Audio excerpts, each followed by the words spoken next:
MS టీవీకి స్వాగతం. ఉభయ తెలుగు రాష్ట్రాల ప్రజలందరికీ నా హృదయపూర్వక నమస్కారాలు. Welcome to MS TV. ఈరోజు ఆదర్శ ప్రాథమిక పాఠశాల ఉంగుటూరు వచ్చాము. ఇక్కడ హెచ్ఎం గారితో కొన్ని విషయాలు మాట్లాడదాం. నమస్తే సార్, చెప్పండి సార్, మీ స్కూల్ గురించి కొద్దిగా ఇన్ఫ్రాస్ట్రక్చర్ ఏమేమి ఉన్నాయో మీకు చెప్పగలుగుతారా? ఇది ఉంగుటూరు మోడల్ స్కూల్ అండి. ఉంగుటూరు మండలంలో మండల హెడ్ క్వార్టర్లో ఉన్న స్కూల్ ఇది. దాదాపు ఇది 1924లో ప్రారంభించారు ఈ స్కూల్ని. అప్పటి నుంచి ఈ స్కూల్లో ఎంతోమంది మరి పారిశ్రామికవేత్తలు కానీ లేకపోతే పెద్ద పెద్ద రాజకీయ నాయకులు కానీ చాలా గొప్పవారు చదువుకున్న పాఠశాల ఇది. అనేక మంది దాతలు కూడా ఉన్నారు దీనికి. నేను వచ్చే సంవత్సరం ఉంది ఈ పాఠశాలకి. ఈ పాఠశాలలో ప్రస్తుతం అయితే 43 మంది విద్యార్థులు ఉన్నారు. మోడల్ స్కూల్గా చేయడం జరిగింది. ఈ పాఠశాలలో ఉన్నటువంటి ప్రత్యేకతలు ఏంటంటే మన పిల్లల్లో మన గవర్నమెంట్ స్కూల్కి సంబంధించి ఏంటంటే ఈ సంవత్సరం గవర్నమెంట్ అనేది చాలా కార్యక్రమాలు చేసింది. 3 జతల యూనిఫామ్ ఇచ్చాం మనం. అలాగే బూట్లు, షూసు, సాక్స్లు ఇవన్నీ కూడా ఇవ్వడం జరిగింది. అలాగే పిల్లలకు సంబంధించి ఏం చేసామంటే పుస్తకాల బరువు ఎక్కువ అవుతున్న ఉద్దేశంతో సెమిస్టర్ 1, సెమిస్టర్ 2 కింద విడగొట్టాము. వర్క్ బుక్లు బరువు కూడా తగ్గించి కొన్ని పాఠాలను మనం తగ్గించడం జరిగింది. 1 నుంచి 5 తరగతులకు సంబంధించి ఏం చేసామంటే 1, 2 తరగతులకు వచ్చేటప్పటికి మామూలుగా తెలుగు, ఇంగ్లీషు, మ్యాథ్స్ ఉంటుంది. అలాగే 3, 4, 5 వాళ్ళకి తెలుగు, ఇంగ్లీషు, మ్యాథ్స్, ఈవీఎస్ ఉంటుంది. ఈ బరువు తగ్గించడం కోసం సెమిస్టర్ వారీగా పుస్తకాలు ఇచ్చాం మనం. అలాగే దానికి సంబంధించి బయోమెట్రిక్ అటెండెన్స్ కూడా తీసుకోవడం జరిగింది. పిల్లలకి ప్రతిరోజు కూడా ఆన్లైన్ అటెండెన్స్ చేయడం జరుగుతుంది.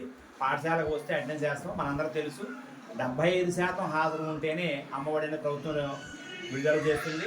మన పాఠశాల అందరూ కూడా ప్రతిరోజు 100% అటెండెన్స్ ఉంటుంది. ఎవరన్నా ఒకరిద్దరికల్లా హాజరు అయిన జ్వరం కానీ లేదా తలనొప్పులు కానీ ఉన్నప్పుడు మాత్రమే మానేయడం జరుగుతుంది. ఎవరు కూడా బడి లాంగ్ ఆబ్సెంట్లు అంటారు, అలాంటిది ఏది ఈ పాఠశాలలో లేదు. ప్రతిరోజు కూడా బడికి రావడం జరుగుతుంది. అలాగే మిడ్ డే మీల్స్ కూడా మనం ఏం చేస్తామంటే ప్రభుత్వం ఏదైతే నిర్దేశించో మెనూ ప్రకారం. ఓకే సార్, మీకు మిడ్ డే మీల్స్ గురించి కూడా 2 విషయాలు చెప్పండి. అలాగే క్రీడలు మీరు ఏ విధంగా ఆడిస్తున్నారు మీ స్కూల్లో అది కూడా చెప్పండి. పాఠశాలలో మిడ్ డే మీల్స్ వచ్చేవాడికి మనం వారానికి విద్యార్థులకి 5 గుడ్లు ఇవ్వడం జరిగింది. అందులో 3 రోజులు ఫ్రై చేస్తాం, 2 రోజులు పచ్చి గుడ్లు ఇస్తాం. అలాగే చిక్కీలు ప్రతిరోజు కూడా విద్యార్థులకు చిక్కీలు ఇస్తాం. అయితే మనం మార్చి 31 వరకు ఏంటంటే రాగి జావ కూడా ఇచ్చాం. అంటే సోమవారం, బుధవారం, శుక్రవారం చిక్కీలు ఇస్తాం. మంగళవారం, గురువారం, శనివారం రాగి జావ ఇస్తాం. అయితే ప్రభుత్వం ఏం చేసిందంటే రాగి జావ బదులుగా రాగి లడ్డూలు ఇవ్వడానికి ప్రతిపాదించింది. ఆ కారణంగా ఏంటంటే మనం బహుశా ఈ నెలాఖరు కానీ జూన్ నుంచి రాగి లడ్డూలు కూడా ఇవ్వడం జరుగుతుంది. ఇక విద్యార్థులకు సంబంధించి ఏం చేసిందంటే ప్రభుత్వం కిట్లు మన క్రీడా సామాగ్రి అన్నాం కదా, స్పోర్ట్స్ కిట్ అని ఇచ్చింది. దానిలో క్రియేటివ్ సంబంధించినవి రింగులు, అలాగే స్కిప్పింగ్ రోప్స్, చెస్, అంటే కొంచెం తెలివితేటలు పెరగడం కోసం ఇలాంటి అంటే ఇచ్చింది. ఐటమ్స్ అన్నీ కూడా విద్యార్థులు ప్రతిరోజు కూడా ఇచ్చి ఆడడం జరిగింది. అందువల్ల విద్యార్థులు శారీరకంగా మానసికంగా ధైర్యంగా ఉంటేనే ఏదైనా చేయగలరు. ప్రభుత్వ పాఠశాలలో విద్యార్థులకి నేను ప్రైవేట్ పాఠశాల విద్యార్థులకు చెప్పేది ఏంటంటే ఒకే తేడా, ప్రభుత్వ పాఠశాలలో విద్యార్థులు ధైర్యంగా ఉంటారు, ఏ సమస్య వచ్చినా ఎదుర్కొంటారు. ప్రైవేట్ పాఠశాల విద్యార్థులు ఏంటంటే మానసికంగా ఆధైర్యంగా ఉండలేరు. ఏదన్నా చిన్న చిన్న సమస్యలు వాళ్ళు తొందరపడి మరి అనుకోని దీనికి పాల్పడడం జరుగుతుంది. మనం చూసాం ఇంటర్మీడియట్ రిజల్ట్లో కానీ టాంత్ రిజల్ట్లో కానీ వాళ్ళు ఎక్కువ మార్కులు వచ్చినా డిప్రెషన్లో ఉన్నారు. కానీ మన గవర్నమెంట్ స్కూల్ పిల్లలు మాత్రం ఎప్పుడు కూడా మన విద్యార్థులను మానసికంగా వాళ్ళ స్థాయిని బట్టి బోధించడం, అలాగే వాళ్ళ ధైర్యంగా ఎలా ఉండాలో చెప్పడం, వాళ్ళకి సంబంధించినటువంటి సమస్యలు ఎలా సాల్వ్ చేయాలో చెప్పడం, ఇలాంటివి చెప్పడం వల్ల ఏమవుతుందంటే వాళ్ళ తెలివితేటలు కానీ జీవితంలో ఎదురయ్యే సమస్యలు ఎదుర్కొనేటటువంటి స్వభావం కానీ ఎక్కువగా పెరుగుతుంది. అందువల్లే మన ప్రభుత్వ పాఠశాల పెర్ఫార్మెన్స్ చెప్తాం. మన పిల్లలు ఎప్పుడు కూడా సర్వదా అన్ని విషయాల్లో సదా సిద్ధంగానే ఉంటారని చెప్పేసి ఈసారి మీకు తెలియజేస్తాను. Thank you sir. Okay sir, విద్యార్థుల తల్లిదండ్రులకి మీరు చివరిగా ఏం చెప్పబోతున్నారు మీ స్కూల్ గురించి? విద్యార్థుల తల్లిదండ్రులందరికీ కూడా మా తల్లిదండ్రులు కాదు అందరి పాఠశాల తల్లిదండ్రులు మేము చెప్పేది ఒకటే, విద్యార్థులు సాయంత్రం 3:30 కానీ ఇప్పుడైతే 12 అనుకుందాం, 3:30కి పాఠశాల నుంచి ఇంటి దగ్గర రాగానే మీరు ముఖ్యమైన విషయం ఏంటంటే ఆ రోజు ఏం హోంవర్క్లు ఇచ్చారో, ఏం చదవాలి, ఏం చదివారో, ఏం అప్పచెప్పారో ఇది కనుక్కోండి.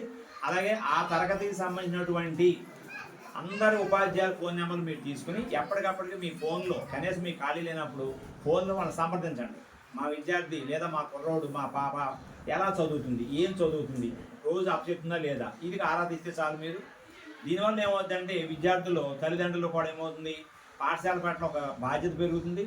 విద్యార్థులు బాధ్యతగా ఉండి ఏ రోజు పాటు ఆ రోజు చదవడం, పరీక్షలు అంటే భయం లేకుండా ఉండడం, మనకి ప్రదర్శనలో అంటే ప్రతిభా ప్రదర్శనలో ఉత్తమ స్థాయిలో ఉండడానికి అవకాశం ఉంటుంది. Thank you sir. చాలా చక్కగా వివరించి చెప్పారు సార్.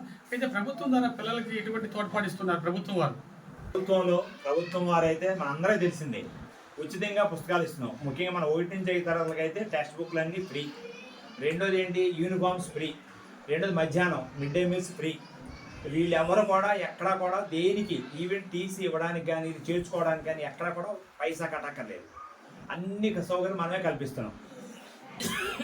తెలుసు, అదే ఆన్లైన్ అనుకోండి, ఈ పెన్ ఐడి కానీ అపార్ ఐడి కానీ చేయాలనుకోండి, బయట కూడా ఆ నెట్ సెంటర్ వాళ్ళు ఎంతమంది డబ్బులు హోల్ చేస్తారు.